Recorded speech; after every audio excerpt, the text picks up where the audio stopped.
Գյորջյան Կասկադ 60 ամիս փուլային վճարում բազմաթիվ առավելություններ։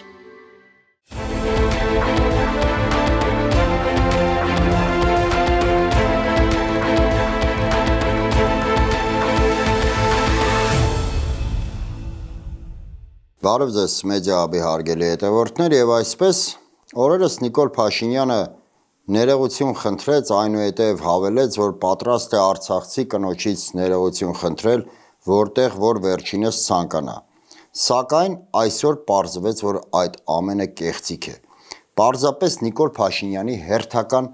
երեսպաշտությունը։ Եվ դրա հիմքերը նման կարծիք ձևավորելու հիմքերը տալիս է հենց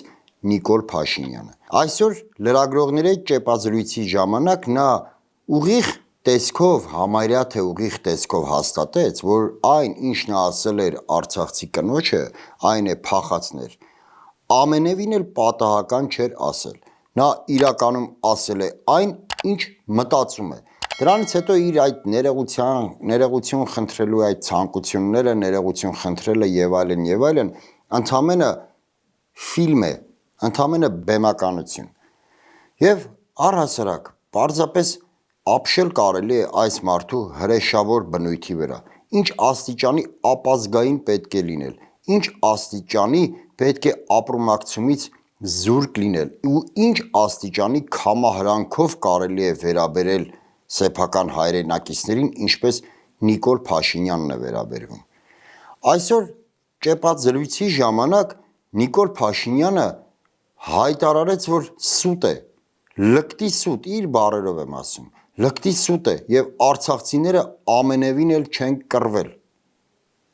Այլ խոսքով ասած, նա արցախցիներին մեղադրեց սեփական կամքով իրենց ծննդավայրը, իրենց հայրենիքը, իրենց հողն ու ջուրը լքելու մեջ։ Եվ որպես փաստարկ բերեց այն, որ Արցախում կային բազմաթիվ զենքեր, որոնք այդպես էլ չեն օգտագործվել։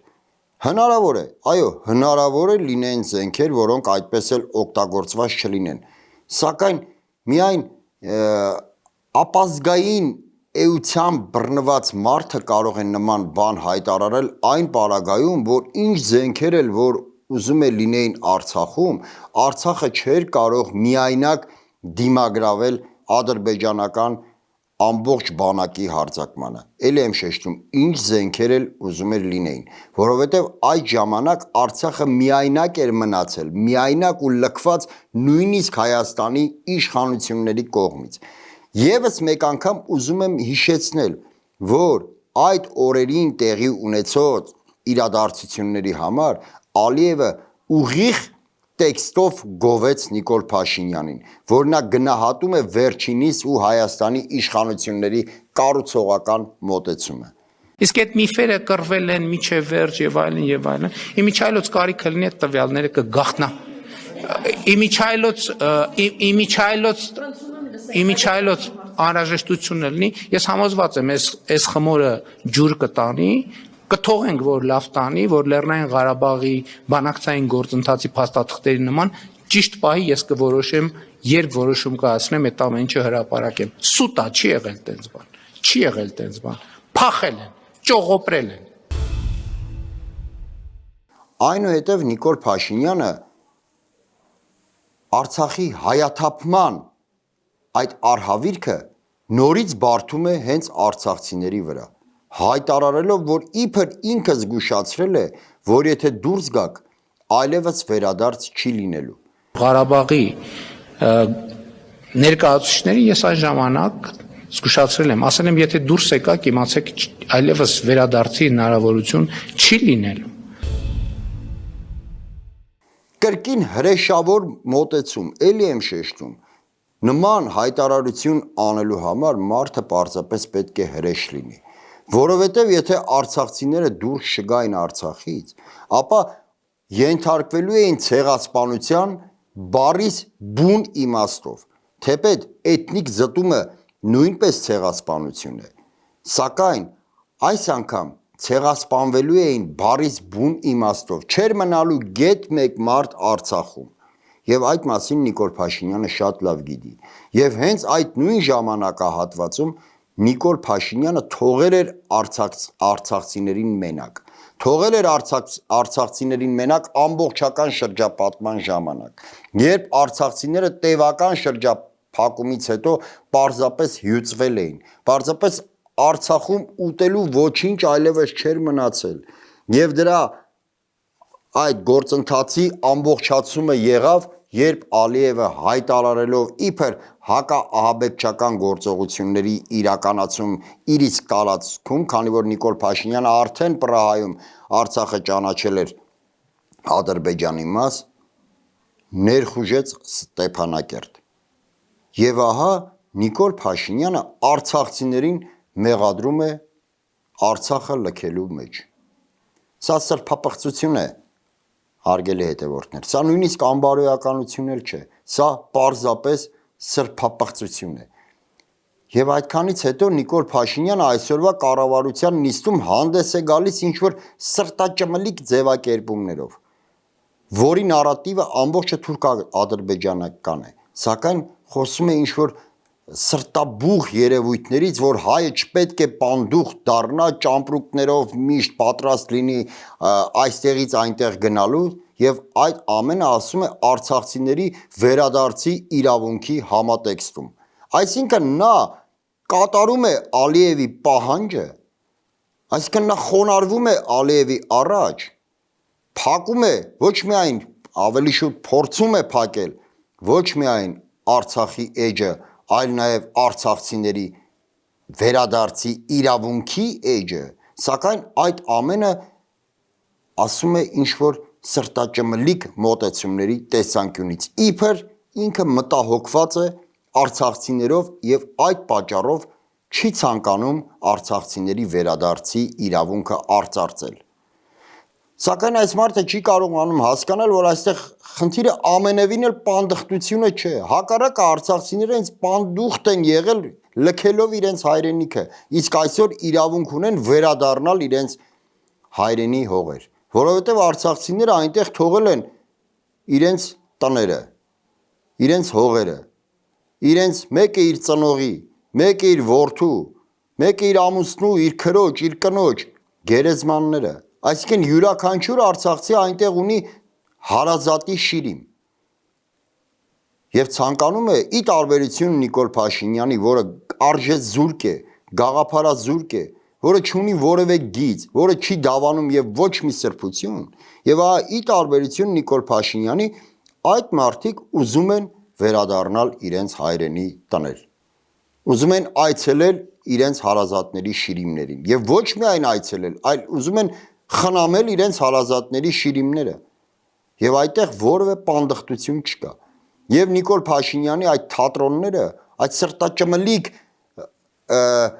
երանգներով, ձայնի ելևեջներով այդ խոսույթները ընդհանրապես նողկալի են, հավատացեք հարգելի հետևորդներ, պարզապես նողկալի են։ Հաջորդ խնդիրը ճիշտ ասած այնքան շատ են, որ ես ինձ մոտ նշումներ եմ արել, որովհետև հնարավոր չի Նիկոլ Փաշինյանի արած բոլոր արտահայտություններին այսպես անդրադառնալ մի շնչով։ Հաջորդը Նիկոլ Փաշինյանը վիրավորում է ողջ հայ ժողովրդին ու մեր անցած ողջ պատմությունը։ Նիկոլ Փաշինյանը վիրավորում է մեր ազատագրական տարիները, մեր հաղթանակի, ձեռքբերումների, անկախության հռչակման տարիները։ Եթե ժամանակին ընդունված էր մեր իրոք հաղթանակի, անկախության, ազատագրման, ձեռքբերումների, հպարտության, արժանապատվության, մեջքը շտկելու տարիները անվանել մութ ու ցուրտ, մութ ու ցրտի տարիներ, որը ինքնին արդեն ստորացնում է մեր անցած ճանապարհը, սակայն Նիկոլ Փաշինյանը էլ ավելի առաջ գնաց, այդ ամենը համարելով ստալինյան որոշում։ Նիկոլ Փաշինյանը հայտարարում է ըստ նրա համենայն դեպս, որ մեր մինչ իր իշխանության գալը ամբողջ մեր հայրենասիրական պատկերացումները թելադրված են Ստալինի կողմից։ Հայրենիքի, հայրենասիրության այն մոդելը, որով մենք ապրել ենք Խորհրդային Միությունում, Երկրորդ աշխարհամարտից հետո եւ երրորդ հանրապետությունում հիմնականում հայրենասիրության այդ մոդելի հեղինակը Ստալինն է։ Հարգելի հետևորդներ, դրանով Նիկոլ Փաշինյանը, ելի եմ շեշտում, վիրավորում է մեր պետականությունը, վիրավորում է մեր ժողովրդին, վիրավորում է մեր ազգին, վիրավորում է մեր հայրերին, մեր պապերին, մեզ, ես ինքս այդ տարիներին մասնակցել եմ 88 թվականի Արցախյան շարժմանը։ Նիկոլ Փաշինյանը վիրավորում է ինձ, իմ կենսագրությունը։ Նիկոլ Փաշինյանը Ալիևին հաճոյանալու մոլուցքով բռնված ոտնատակ է տալիս մեր ցանկացած ազգային արժեք, մեր ցանկացած գաղափարախոսություն, փորձում է ջնջել մեր պատմական հիշողությունը եւ առհասարակ այն ամենը, ինչ տեղի է ունեցել մինչեւ իր վարչապետի աթոռին նստելը եւ հայտարարում է, որ ինքը պետք է իբր բոլորիս ազատի Ստալինի սապոգներից։ Հայրենասիրության այդ մոդելը, որով մենք միջև ես ինքս ուրիշի վրա չեմ գցում, միջև այդ վերջերս ապրում ենք, այդ հայրենասիրության մոդելը խորհրդային միության կոմունիստական կուսակցությունն է ստեղծել եւ Իոսիֆ Ստալինը մեզ համար ասել է, հայ ժողովուրդ, դուք պետքա այսպիսին լինեք եւ մենք այն ինչից մենք վերադառնում ենք մեր ինքնությանը, որը կապվում է մեր պետության հետ։ Մենք հրաժարվում ենք Ստալինի սապոգի հայրենասիրության մոդելից։ Հարգելի հետևորդներ, բացի դրանից Նիկոլ Փաշինյանը նաև տալիս է ինքնախոստովանական ցուցմունք։ Ես ելի եմ անդրադարձել այս խնդրին, այս հարցին եւ հերթական անգամ ուզում եմ այդ մասին շեշտել։ Նա հայտարարում է, որ մինչ այդ հայ ազգը ինչքան զոհողությունների որ գնացել է, այդ ամենը եղել է թելադրված այլոց կողմից, Ստալինի կողմից, չգիտեմ, Բերիայի եւ այլն եւ այլն։ Սակայն ըստ նրա հայ ժողովուրդը միայն 2020 թվականին է գնացել գիտակցված զոհողության, որպեսզի այսօր ունենա իրական անկախ Հայաստանի Հանրապետություն։ Գիտակցված զոհողության մենք գնացել ենք 2020 թվին, դրա համար է, որ դրա արդյունքում ձեռք ենք բերել պետություն եւ անկախություն։ Սրանից առաջ այդ բոլոր զոհողությունների հեղինակը մենք չենք եղել, մեզ տարել են կառափնարան եւ զոհել են իրենց շահերին։ Առաջին անգամ մենք զոհողություն ենք գնացել մեր շահերի համար, հասկանում եք, մեր պետության համար, մեր ինքնության համար, մեր ապագայի համար։ Նախ, սա մանիպուլյացիա է։ 2020 թվականին հայ ժողովուրդը գնացել էր զոհողության պաշտպանելու համար Արցախը։ Յուրաքանչյուր կռվողի մտքում նույնիսկ չի էլ եղել, որ ինքը պետք կռվում է նրա համար, որպեսզի վաղը Նիկոլ Փաշինյանը Արցախը հանձնի եւ այդ պարտությունը հռչակի որպես խաղաղություն եւ հայտարարի, որ հանձնելով Արցախը մենք ձեռք բերեցինք Հայաստանի Հանրապետությունը։ Նման բան չի եղել։ Նիկոլ Փաշինյանն է լկտի ստում ու դիմում մանիպուլյացիաների։ Յուրաքանչյուր կռվող կռվում էր Արցախը պահելու համար։ Այո, նաև Հայաստանի Հանրապետությունը պահելու համար, որովհետև յուրաքանչյուր հայ մարդու համար Արցախն ու Հայաստանի Հանրապետությունը թեպետ տարբեր պետություններ էին, բայց մեկ միասնական հայրենիք էին։ Եվ որևէ մեկի մտքով չէր անցնում, որ ինքը գնացել է հայրենիքի մի մասը հանձնելու, յուրաքանչյուրը կռվեց, նահատակվեց հանուն նաև Արցախի։ Իդեպ հիշեցնենք, որ այդ պատերազմի նույն ժամանակահատվածում Նիկոլ Փաշինյանի պրոպագանդան զոր ու գիշեր հայտարարում էր, որ մենք հաղթում ենք, որ Ալիևի հայտարարությունները թե իբր այս կամ այն բնակավայրն են գրավել, լկտի սուտ են, որ նահանջներն էլ տակտիկական են, որ մենք ջախջախում ենք, որ մարտերը շարունակվում են յուրաքանչյուր բնակավայրի համար։ Սակայն պարզվում է Նիկոլ Փաշինյանը այդ ժամանակ արդեն որոշել էր, որ պետք է հանձնի Արցախը։ Իդեպ հիշենք Շուշիի հանձնման պատմությունը, երբ նա հանձնել էր Շուշին, սակայն եթերով հայտարարում էր, որ Շուշիի համար մարտերը շարունակվում են։ Լավ, Շուշին է իր հանձնել, բա մարդկանց ինչի է իր հանձնել։ Եթե Շուշին հանձնել էր, դադարեցներ մարտերը, դուրս բերեիր մարդկանց, գոնե զոհեր չտայր։ Եվ այսպես Նիկոլ Փաշինյանի բնութագրմամբ, իդեպ 2 օր առաջ, եթե չեմ սխալվում, նա կրկին այդ թեմայով խոսացել էր, որ իրենք նպատակաուղղված, այսպես կանխորոշված գնացել են Հայաստանի Հանրապետության կերտմանը։ Սակայն նույն Նիկոլ Փաշինյանը հայտարարում էր Արցախը Հայաստան է ու վերջ։ Այսինքն, էլի եմ ուզում շեշտել, կամ Նիկոլ Փաշինյանը գիտակցված շուրջ 5000 մարդու տարավ մահվան, կամ ստում է հիմա, կամ կատարում է Ալիևի թելադրանքը որպես կապիտուլացված,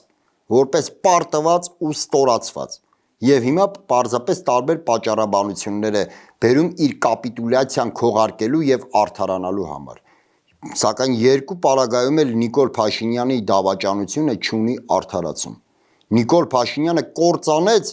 Արցախի Հանրապետությունը եւ ցանկանում է ստեղծել անդեմ Հայաստանի Հանրապետություն, միջազգային հարաբերություններում իրենից ոչինչ չներկայացնող Հայաստանի Հանրապետություն, թուրք-ադրբեջանական շահերը սպասարկող Հայաստանի Հանրապետություն, թուրք-ադրբեջանական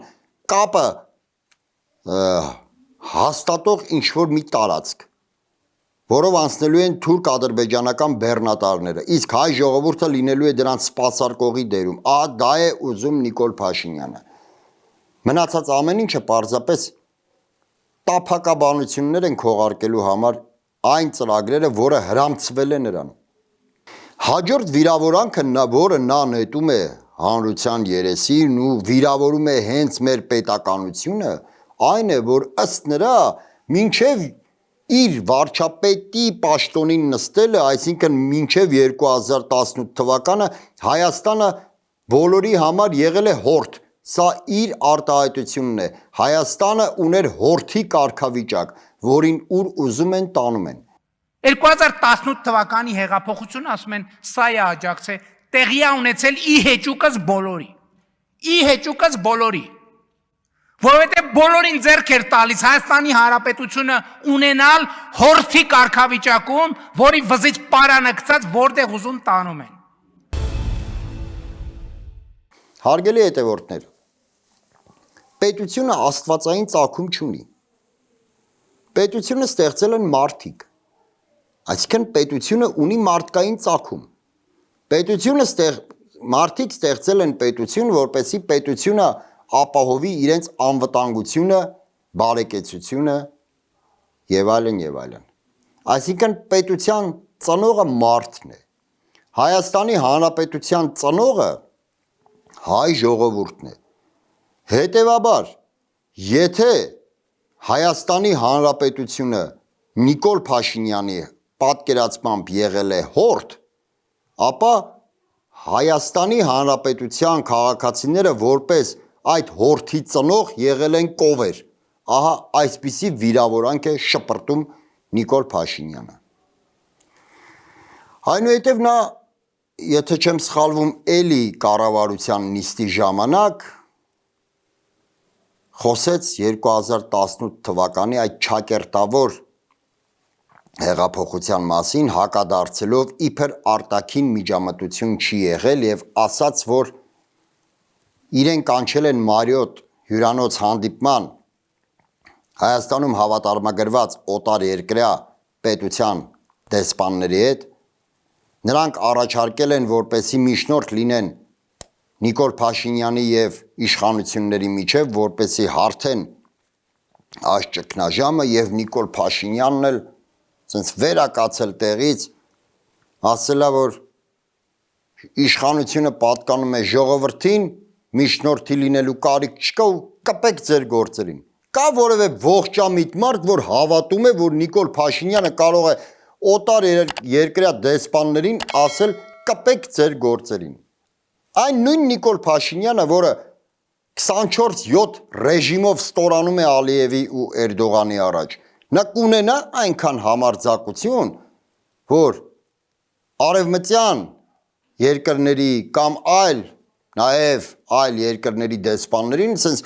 համարձակորեն ասի կպեք ձեր գործերին։ Նա ըստ երևույթին իրեն դրել է իր երազած կինոյի հերոսի տեղը, որովհետև նա կարողանում է հոխորտալ միայն սեփական քաղաքացիների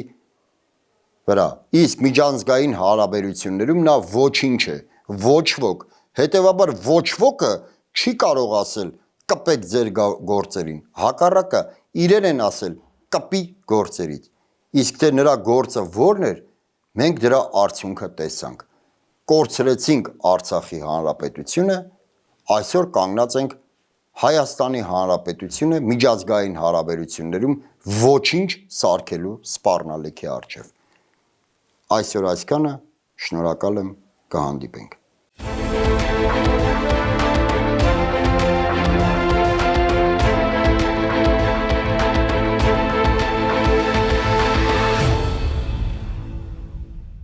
Գյուրջան Կասկադ 60 ամիս փուլային վճարում բազմաթիվ առավելություններ